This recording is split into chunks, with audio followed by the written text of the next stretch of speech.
ہمارے پیارے نبی صلی اللہ علیہ وسلم نے ارشاد فرمایا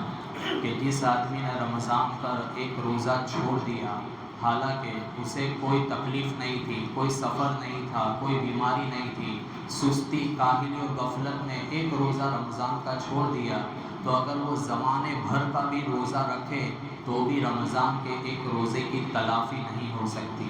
تو یہ رمضان کے روزے کی فضیلت، تو اس لیے ہمارے نبی صلی اللہ علیہ وسلم کی چاہت ہے کہ میرا کوئی بھی امتی ایک روزہ بھی نہ چھوڑے۔ آج کیا ہو رہا ہے کہ شروع میں تو لوگ روزے رکھتے ہیں، لیکن بعد میں روزے جب بھاری لگتے ہیں تو روزہ رکھنا چھوڑ دیتے ہیں۔ حالانکہ یہ روزے کے بارے میں ایک روزہ ایسا ہے کہ جو جنت میں لے جانے کی طاقت رکھتا ہے۔ ہم یوں سمجھتے ہیں کہ ہم جو کلمہ پڑھتے ہیں لا الہ الا اللہ، صرف یہی کلمہ ہم کو جنت میں لے جائے گا، نہیں، اس کے ساتھ ساتھ جو اعمال ہیں جیسے کہ روزہ، وہ بھی جنت میں لے جانے کی طاقت رکھتے ہیں۔ حدیث پاک میں ہمارے نبی صلی اللہ علیہ وسلم نے فرمایا من صام یوما ابتغاء وجہ اللہ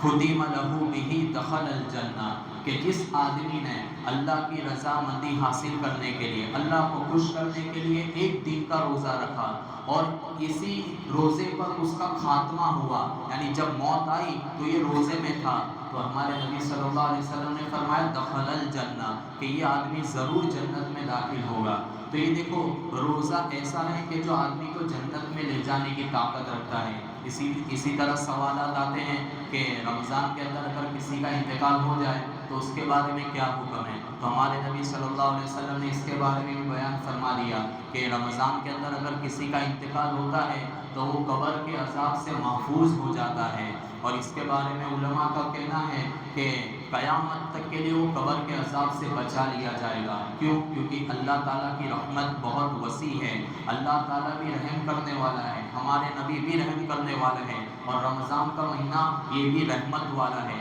اور جب تین رحم کے بیچ میں جب آدمی جا رہا ہے، مر کر جا رہا ہے، تو اس کا مطلب یہ ہے کہ یہ آدمی کے اوپر غصہ، اللہ تعالیٰ کی ناراضگی نہیں ہوگی۔ تو یہ دیکھو روزہ، اور آج ہم نے کیا کیا، اسی روزے کو معمولی سمجھ کر چھوڑ دیا۔ اسی لیے اللہ کے رسول صلی اللہ علیہ وسلم نے مالداروں کو، تاجروں کو، سیٹھوں کو، یعنی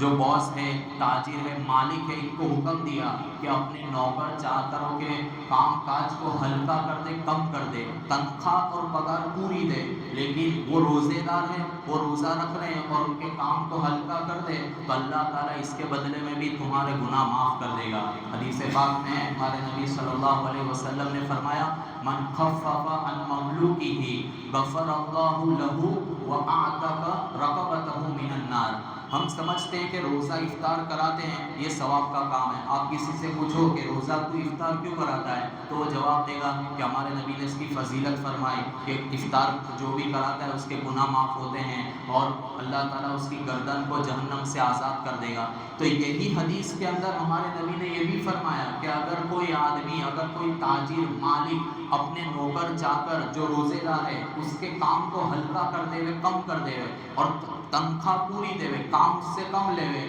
تو غفر اللہ لہ، اللہ تعالیٰ اس کی برکت سے اس کے گناہ بھی معاف کر دے گا، وَأَعْتَقَ رَقَبَتَهُ مِنَ النَّارِ، اور جہنم سے اس کی گردن کو بھی آزاد کر دے گا۔ تو معلوم ہوا کہ نوکر چاکر کے ساتھ بھی اچھا سلوک کیا جائے، یعنی ہمارے نوکر چاکر بھی ایسے ہونے چاہیے، کام کرنے والے کاریگر بھی ایسے ہونے چاہیے جو روزے دار ہو۔ اگر روزے دار ہے اور وہ کوئی کام کر رہے ہیں تو سیٹ اور تاجر کو اور مالک کو چاہیے کہ ان کے کام کے اندر تخفیف کر دے ہوئے، تنخواہ پوری دے ہوئے، اپنی رحمت دکھاوے، جس طرح ہمارے نبی صلی اللہ علیہ وسلم رحمت دکھاتے تھے رمضان کے اندر، تو اسی طرح تاجر بھی اپنی رحمت دکھاوے، اپنا جوش دکھاوے، سخاوت دکھاوے، اور یہ معاملہ کرے گا اللہ تعالیٰ اس کے گناہ بھی معاف کر دے گا، اور اگر موت آ گئی تو جہنم سے اس کی گردن کو آزاد کر دے گا۔ اللہ تعالیٰ ہم تمام کو ان باتوں پر عمل کرنے کی توفیق عطا فرمائے۔